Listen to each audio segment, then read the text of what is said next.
Hey guys, I welcome you all to GSN Law. As a part of our Indian Culture Series, आज हम Indian literature को देखेंगे और इसके लिए हम एक गवर्नमेंट वेबसाइट CCRT इंडिया का मटेरियल पढ़ेंगे। तो आइए शुरू करते हैं इंडियन लिटरेचर के टॉपिक के बारे में। अब देखिए, इंडियन कल्चर का एक बहुत ही सिग्निफिकेंट कैरेक्टरिस्टिक ये है कि ये काफी ज्यादा ब्रॉड है। मतलब अगर आप रिलीजन को ले लीजिए तो आप किसी भी भगवान की पूजा कर सकते हैं या आप चाहें तो नास्तिक भी बन सकते हैं। Similar is the case with literature. हमारे यहाँ लिटरेचर की एक कोई फिक्स्ड बाउंड्री नहीं है, क्योंकि इसमें रिलीजियस लिटरेचर भी आता है, हमारे एपिक्स भी आते हैं, सॉन्ग्स, ड्रामाज और पोएट्री भी आते हैं और इन सब का बेसिस ग्रामेटिकली काफी साइंटिफिक है। इसके अलावा ओरल ट्रेडिशन के बारे में आपको पता होगा कि भारत में लिटरेचर को श्रुति और स्मृति के through generation to generation pass on किया गया है। श्रुति में बेसिक प्रिंसिपल्स आते हैं जो कि generation to generation pass on किए जाते हैं, जबकि स्मृति का लिटरल सेंस होता है जो याद किया गया हो। अब हमारे यहाँ लिखने की प्रथा नहीं थी, ऐसे में जितने भी सीक्रेट टेक्स्ट थे उनको मेमोराइज किया जाता था और नेक्स्ट जनरेशन को भी कंठस्थ करवाया जाता था। ऐसे ही हमारे यहाँ ज्यादातर लिटरेचर का डेवलपमेंट हुआ है। अब हिस्ट्री में हमने आपको बताया था कि इंडस वैली सिविलाइजेशन की जो स्क्रिप्ट है उसको डिसाइफर नहीं किया जा सका है। ऐसे में जो हमारी वेदास हैं वही सबसे पुरानी हेरिटेज हैं। और देखिए, इसमें सिर्फ ट्रेडिशनल नॉलेज नहीं है अबाउट गॉड, बट इसमें काफी सारी मॉडर्न नॉलेज भी शामिल है और इसी वजह से इंडियन लिटरेचर को हम रिलीजियस क्लासिक्स नहीं कह सकते। फॉर एग्जाम्पल, जैसे सामवेद की बात करें तो ये एक कलेक्शन ऑफ हिम्स है, जिससे हमको ये पता चलता है कि उस समय की फोनेटिक्स, लैंग्वेज और लिंग्विस्टिक की वेरियस ब्रांचेस कैसी थीं। ऐसे ही बुद्धिज्म से हमको एस्ट्रोनॉमी के बारे में पता चलता है, या फिर पर्टिकुलरली स्पीकिंग कॉस्मोलॉजी, जिसमें एक वास्ट पीरियड ऑफ टाइम को साइक्लिक फॉर्म में डिस्क्राइब किया गया है। जबकि जैन लिटरेचर की बात करें तो ये संस्कृत की बजाय प्राकृत लैंग्वेज में है। अब देखिए, संस्कृत और प्राकृत में सिंपल सा डिफरेंस यही था कि Sanskrit was a scholarly language, मतलब कि जितनी भी लर्निंग होती थी वो संस्कृत में होती थी, जबकि प्राकृत आम बोलचाल की भाषा थी। यहाँ पर कई लोगों का मानना है कि Sanskrit language of the elites थी, पर्टिकुलरली स्पीकिंग ब्राह्मणों की लैंग्वेज थी, जबकि प्राकृत कॉमन मैन की लैंग्वेज थी। लेकिन देखिए, ऐसा बिल्कुल भी नहीं है। जैसे आज के समय में अगर आप इंग्लिश मीडियम स्कूलिंग सिस्टम के हैं तो आपकी जितनी भी लर्निंग होगी वो आप इंग्लिश में करते होंगे, जबकि आप अपनी लाइफ में हिंदी का इस्तेमाल करते हैं क्योंकि वो आपकी मातृभाषा है। ऐसे ही यहाँ पर भी डिवीजन था और संस्कृत वॉज अ स्किल। अब ये बात सही है कि ये स्किल कास्ट के हिसाब से सिखाई जाती थी, बट अगर आज के परिप्रेक्ष्य में बात करें तो ऐसे हमारी सोसाइटी में भी डिवीजन है, जहां पर जिसके पास पैसा है वो इंग्लिश मीडियम स्कूल्स में पढ़ पाता है और इंग्लिश की जानकारी रख पाता है। बस फर्क इतना सा है कि आज क्लास डिवीजन है और तब कास्ट डिवीजन हुआ करता था।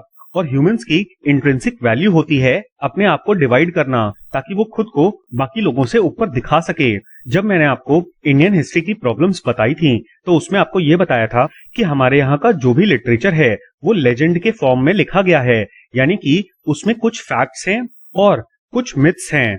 ऐसे में दोनों चीजों को डिफरेंशिएट करना काफी ज्यादा मुश्किल हो जाता है और इसीलिए हम कहते हैं कि वेद मिथिकल इन नेचर हैं और उनकी लैंग्वेज सिंबॉलिक है, क्योंकि हमारे लिटरेचर में इंटरप्रिटेशन का काफी ज्यादा स्कोप रखा गया है। इब्राहिमिक और धार्मिक थॉट प्रोसेस में यही अंतर है। इब्राहिमिक थॉट प्रोसेस यानी कि क्रिश्चियनिटी, इस्लाम, जुडाइज्म, इन सब में पर्टिकुलर रूल्स दे दिए गए हैं। फॉर एग्जाम्पल, बाइबल के 10 कमांडमेंट। लेकिन अगर धार्मिक आउटलुक की बात करें तो यहाँ पे टेक्स्ट को ऐसे लिखा गया है कि आप अपनी प्रवृत्ति के हिसाब से या फिर नेचर के हिसाब से लिटरेचर को इंटरप्रेट कर सकें। अब देखिए, दोनों फॉर्म ऑफ रिलीजियस लिटरेचर की अपने अपने एडवांटेजेस और डिसएडवांटेजेस हैं। इब्राहिमिक लिटरेचर को आसानी से समझा जा सकता है और उसको फॉलो किया जा सकता है, जबकि धार्मिक लिटरेचर को फॉलो करना उतना आसान नहीं है।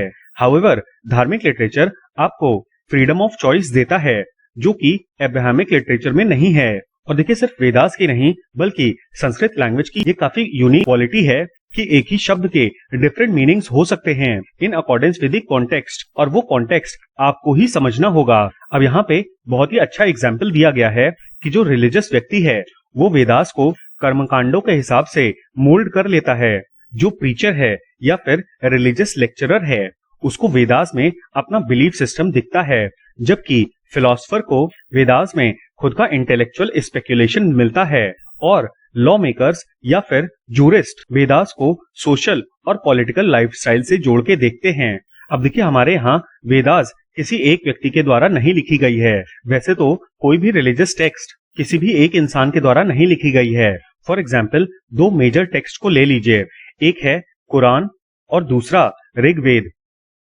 कुरान में जो 9th चैप्टर है वो काफी बाद में ऐड किया गया था, जिसमें काफी सारी रेडिकल आयतें हैं, इंक्लूडिंग दोज रिलेटेड टू काफिर्स। सिमिलरली ऋग्वेद में भी 10th चैप्टर काफी बाद में ऐड किया गया था और इसी में पुरुष सूक्त है, जिसमें वर्ण व्यवस्था की बात की गई है। और रिलीजियस टेक्स्ट को निगेटिवली मोल्ड करने की, अमेंड करने की जो प्रथा है वो सिर्फ इस्लाम और हिंदुइज्म में नहीं है, बल्कि काफी सारे रिलीजन्स में ये चीज देखी जाती है कि समय के साथ लोग रिलीजियस टेक्स्ट को गलत डायरेक्शन में अमेंड कर देते हैं। बट देखिए वेदास की अगर बात करें तो ज्यादातर ये कॉस्मिक फंक्शनिंग के बारे में बताता है, मतलब कि यूनिवर्स कैसे फंक्शन करता है। लेकिन सिंबॉलिक लैंग्वेज होने की वजह से इसको समझना काफी ज्यादा मुश्किल है। फॉर एग्जाम्पल राहु एक प्लैनेट भी है और डीमन का नाम भी है। ऐसे में कॉस्मिक फंक्शनिंग वाली जो भी नॉलेज है वो बहुत ही हेजी हो जाती है। इसके अलावा एक बात और ध्यान रखिएगा कि देवता और भगवान में एक डिफरेंस बताया गया है। सिमिलर टू कुरान, यहाँ पर भी एक ही सुप्रीम गॉड की बात की गई है, जिनका आकार प्रकार कुछ भी नहीं है, और भगवान के पास पहुंचने के लिए हमको देवताओं का सहारा लेना पड़ता है। लेकिन कुरान में ये चीज प्रोहिबिटेड है और ये माना जाता है कि आप अल्लाह के साथ, जो कि एक निरंकार सुप्रीम बीइंग है, किसी को भी एसोसिएट नहीं कर सकते। अब देखिए वेदास में ज्यादातर यज्ञ के बारे में दिया गया है। अब देखिए यज्ञ को लोग सैक्रिफाइस से इक्वेट करते हैं, बट ये चीज सही नहीं है, क्योंकि यज्ञ में आप सैक्रिफाइस नहीं कर रहे बल्कि वॉलंटरली कोई कर्मकांड परफॉर्म कर रहे हैं। और ऐसे कर्मकांड में जरूरी नहीं है कि आपको कोई चीज सैक्रिफाइस करनी पड़े। अब देखिए पुरुष सूक्त में ही ये भी कहा गया है कि जो पूरा यूनिवर्स है और क्रिएशन है वो भी एक यज्ञ है ऑफ द डिवाइन फोर्सेस। इससे हमको ये पता चलता है कि यज्ञ एक प्रोसेस है, ना कि एक पर्टिकुलर एक्ट। अब देखिए वैदिक रिलीजन या फिर आज के समय में जो रिलीजन है उसमें कर्मकांड भी बहुत ज्यादा रिजिड नहीं है और हर एक व्यक्ति अपने कर्मकांड को अपनी क्रिएटिविटी के हिसाब से कर सकता है। और देखिए किसी भी क्रिएटिव एक्ट में 3 एलिमेंट्स होते हैं, विजन, कोऑर्डिनेशन और giving. Same is the case with यज्ञ। अब यज्ञ की बेटर अंडरस्टैंडिंग हमको यजुर्वेद से होती है, जहां पर यज्ञ का अर्थ सिर्फ सैक्रिफाइस नहीं है बल्कि क्रिएटिव रियलिटी भी है। मतलब यज्ञ करते वक्त आप अपने शब्दों पे ध्यान देते हुए जो भगवान की इमेज अपने माइंड में लाते हैं वो आपकी क्रिएटिव रियलिटी है, और किसी भी सैक्रिफाइस के लिए ये चीज जरूरी है। बिकॉज जनरली होता यही है कि आप अपने शब्दों में कुछ और बोल रहे होते हैं और अपने मन में कुछ और सोच रहे होते हैं, जबकि यज्ञ में आपको इंश्योर करना होता है कि आप जो बोल रहे हैं और सोच रहे हैं वो दोनों चीजें सेम हों। फिर एक और शब्द आता है मंत्र। अब देखिए इस पूरे मटेरियल में जो आर्केटिपिकल शब्द यूज किया गया है इसका अर्थ है ओरिजिनल या फिर basic in relation to time. मतलब मंत्र में जो लिखा गया है वो सनातन संस्कृति का ओरिजिनल सोर्स है। और देखिए ऋग्वेद में मंत्र दिए गए हैं, जबकि इनके इफेक्ट को और ज्यादा बढ़ाने के लिए सामवेद में संगीत दिया गया है। मतलब आपका प्रोनाउंसिएशन कैसा होगा इन रेफरेंस टू अ मंत्र। जबकि अथर्ववेद में peace and prosperity of human society और एक व्यक्ति की दैनिक दिनचर्या के बारे में दिया गया है। अब देखिए अथर्ववेद वैदिक टेक्स्ट का लॉजिकल पार्ट है और इसीलिए इसमें जियोमेट्री और मैथमेटिक्स के अलावा व्यक्ति की वे ऑफ लाइफ के बारे में बात की गई है। मतलब एक तरीके से देखा जाए तो अथर्ववेद प्रैक्टिकल नॉलेज के बारे में बात करती है। अब देखिए वेदास के अलावा भी काफी सारे कैटेगरी ऑफ टेक्स्ट हैं। इसमें से सबसे पहले है ब्राह्मणास। अब देखिए वेदों में रिचुअल के समय पर कौन से मंत्र इस्तेमाल होंगे, उनकी प्रोनाउंसिएशन क्या होगी, इन सब चीजों के बारे में दिया गया है। जबकि ब्राह्मणास में रिचुअल्स कैसे किए जाएंगे इसके बारे में दिया गया है। एक तरीके से जैसे आईपीसी में क्रिमिनल लॉ के वेरियस प्रोविजंस दिए गए हैं, जबकि सीआरपीसी में प्रोसीजर दिया गया है, वैसे ही वेदों में प्रोविजंस दिए गए हैं और ब्राह्मणास में प्रोसीजर दिया गया है। इसके बाद एक और कैटेगरी ऑफ टेक्स्ट हैं अरण्यक्स, जो कि जंगलों में लिखे जाते थे बाय वेरियस सेजेस, और इनमें जितने भी कर्मकांड थे उनके एक्सप्लेनेशंस दिए गए थे। इसके अलावा ब्राह्मणाज में जो भी प्रोसीजर दिया गया है उस पे फिलोसफिकल डिस्कशंस भी अरण्यक्स में हमको मिलते हैं। कुल मिला के जो धार्मिक टेक्स्ट का क्रिटिकल एनालिसिस वाला नेचर है वो हमको अरण्यक्स में मिलता है, क्योंकि 4 स्टेजेस ऑफ लाइफ में से तीसरी स्टेज यानी कि वानप्रस्थ के लिए जो लोग फॉरेस्ट में जाते थे वो लोग बाकी सारे टेक्स्ट के ऊपर विचार विमर्श करते थे और तब अरण्यक्स लिखी जाती थी। अब देखिए एंशिएंट इंडिया की जो भी फिलॉसफी थी वो उपनिषद में देखी जाती थी, जो कि प्रोज और पोएट्री दोनों ही फॉर्म में हैं। लिटरल टर्म्स में देखा जाए तो इसका मतलब होता है नॉलेज जो कि टीचर के द्वारा स्टूडेंट्स को दी गई हो। फॉर एग्जाम्पल प्लेटो जो कि एक ग्रीक फिलोसफर थे, उनके स्टूडेंट थे एरिस्टोटल। एरिस्टोटल ने प्लेटो की फिलॉसफी को ही आगे बढ़ाया था because Plato was his teacher. Similarly Bharat में भी स्टूडेंट्स अपने टीचर्स से ज्ञान को ग्रहण करके उपनिषद की रचना करते थे। अब उपनिषद में जो नॉलेज है उसके विषय में यह माना जाता है कि it is a knowledge by which all ignorance is destroyed, क्योंकि जब एक स्टूडेंट टीचर के पास जाता है तो ज्ञान ना होने की वजह से वो बहुत ही इग्नोरेंट होता है, लेकिन जब टीचर से उसे ज्ञान मिलता है तो उसका इग्नोरेंस डिस्ट्रॉय हो जाता है।